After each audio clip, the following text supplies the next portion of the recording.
বাংলাদেশের যে পরিপ্রেক্ষিতে সৃষ্টি হয়েছে, মনে করেছি 5ই আগস্টের পরে যে বাংলাদেশ হবে সেই বাংলাদেশ হবে কৃষকের বাংলাদেশ, সেই বাংলাদেশ হবে নিরীহ নির্যাতিত জনগণের বাংলাদেশ।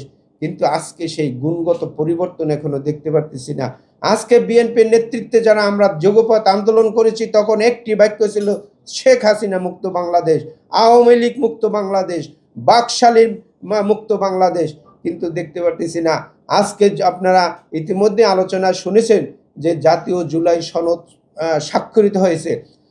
মানুষের তরুণ প্রজন্ম এবং ছাত্র, শ্রমজীবী, কৃষিজীবী এদের মাধ্যমে যে 5ই আগস্টের আগে যে আন্দোলন হয়েছে, সেই আন্দোলন ছিল যে আপনারা দেখেছেন সেই তরুণ কিভাবে বুক উঁচিয়ে বুক চেতিয়ে পুলিশের সামনে নিরস্ত্র অস্ত্রের সামনে সেইভাবে বুক পেতে দেয়, নির্ভয়ে গুলি করে তারা শহীদ হয়েছে। আজকে আমরা বলতে বাধ্য হচ্ছি যে এই 2000 তরুণ ছাত্র যারা নিহত হয়েছে তাদের কি অপরাধ ছিল? 3000 ছাত্র ছাত্রী, বিভিন্ন পেশাজীবী, শ্রমজীবী, কর্মজীবী মানুষ জীবনের তরে পঙ্গু হয়েছে। চোখ নাই, 2 চোখ নাই, 1 চোখ নাই। আজকে বাংলাদেশের সেখানে সেই সীমাহীন দুর্নয়ার কারণে, নির্লজ্জতার কারণে শেখ হাসিনা পালিয়েছে। কিন্তু আবার নতুনভাবে আমরা দেখতে পাচ্ছি যে এইখানে নতুনভাবে আজ ভাই আপনার যদি সেই পছন্দ না হয়, আপনার তো এই সংস্কার কমিটিতে ছিলেন, এইটা সীমাবদ্ধতা আছে, কিছু সংকীর্ণতা আছে, আপনারা এখন সই করেন, এটা ভবিষ্যতে আপনারা ক্ষমতা আসলে চেঞ্জ করবেন, পরিবর্তন করবেন, সময় আছে। বাংলাদেশ ছাত্র আন্দোলনে আপনারা একটা স্টেক হোল্ডার। আজকে এনসিপি নাম ধরছেন, কিন্তু আপনারা রাষ্ট্র কিভাবে গঠিত হবে সেইটার দিকে না তাকিয়ে আপনাদের স্বার্থ সিদ্ধির জন্যে সেই স্বৈরাচার শেখ হাসিনার দম্ভ করে কথা বলেন।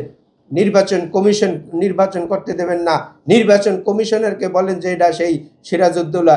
যে দেশে সিরাজউদ্দৌলা থাকবে সে দেশে মীর জাফর থাকবে। আমি মনে করি এরা মীর জাফরের পথ অবলম্বন করতেছে। ফিরে আসেন, আপনাদের প্রতিদান, আপনাদের অবদান আমরা স্বীকার করি। ছাত্র জনতার বৈষম্য না হলে আজকে হয়তো শেখ হাসিনা হয়তো জানি না কি হয়তো, কিন্তু এই যে প্রতিদান নিয়ে যদি আপনারা আজকে দুর্নীতিতে সব জায়গায় দেখা যায়, ধরলেই সেখানে এনসিপির দুর্নীতি। তো আমি কথা শেষ করতে চাই এইটাই বলে, আমি সাংবাদিক বন্ধুরা, আপনারা সমাজের দর্পণ, আপনাদের চোখ এবং আপনাদের যে কান এটা খোলা রাখবেন। অনুসন্ধানীমূলক একজন সাংবাদিক যেখানে আমরা যেতে পারি না সেখানে আপনারা যেতে পারেন, সেখানে আপনারা ইতিহাসের রাজসাক্ষী হয়ে থাকতে পারেন। সেই ঘটনা যদি তুলে আনতে পারেন, এই বাংলাদেশ স্বনির্ভর বাংলাদেশ হবে, এই বাংলাদেশ কৃষকের বাংলাদেশ হবে। নিরপেক্ষ, সত্য প্রকাশে আপোষহীন।